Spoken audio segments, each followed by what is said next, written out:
Hello, bass players. My name is Chris, and today we're going to be talking about playing funky bass.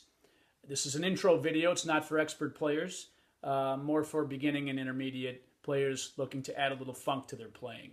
Now, I'm not a funk expert. I'm not Flea. I'm not Les Claypool or Victor Wooten. I'm a heavy metal bass player who dabbles in funk. So take that for what it's worth. What I'm here to show you today is that the typical funk techniques that are taught by teachers or on YouTube are not necessarily the only way to be funky. For example, they'll usually say that you need to learn how to hit the strings with your thumb, okay, to pop it with your thumb like.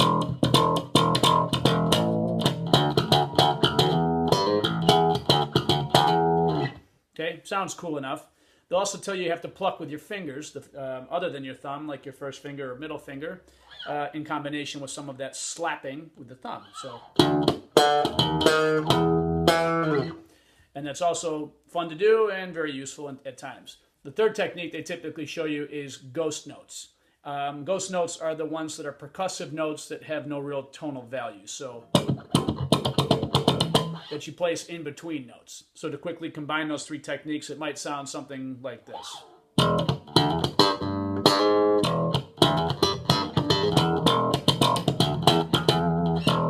Okay, I didn't play that very well, sorry. But the point is, those techniques are fine and they're useful, but they're not 100% necessary to be funky.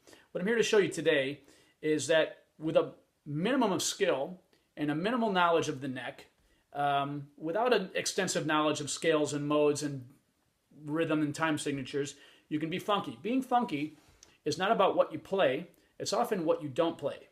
So the notes that you don't play are every bit as important, or perhaps even more important, than the notes you play. And that's what this is about. So I'm going to give you a demonstration of two quick grooves or riffs, one played with a lot of notes and one played with very few notes, and you decide which one you think is funkier. Now, to dispel another myth that to be funky you have to play with your fingers and thumb. Not necessary, and it's not true. In fact, playing with a pick can sometimes sound better. Now, if you're a beginning player or an intermediate player, you might try, if you've been taught that you have to play with your fingers because that's what bass players do, fine, I'm not going to argue that. But pick up the pick and try it and see what kind of noises you can make. Okay, you have a lot of possibilities with this little thing. And there's no shame in playing the bass with a pick. And a lot of the greatest players of all time have done so. All right, so to give you a demonstration of what I was talking about, here's take one, a riff that's a little busier and an attempt to be funky. Here we go.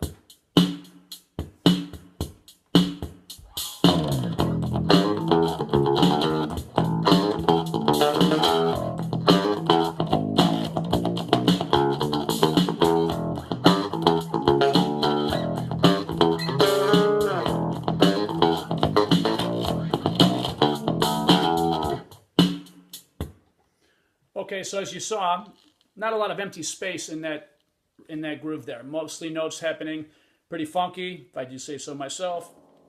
But now I'm going to show you something that, with a moderate level of skill, you can be, I think, even funkier. That's my bias. You be the judge. Here we go.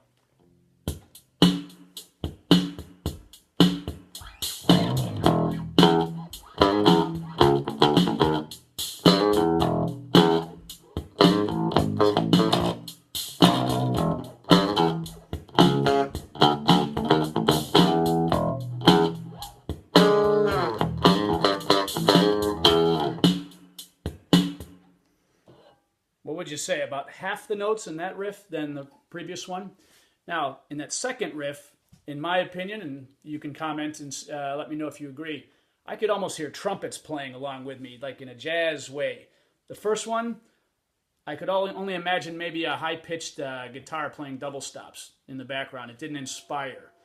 So what the second one, the idea is let the drummer be the funky guy. And you just fill in the necessary notes, stay in key, stay in time, and little by little you can start adding accents, or you can start practicing with the thumb and the fingers and be like some of those players that you idolize on YouTube and elsewhere. Okay, I hope this helps and have a good day.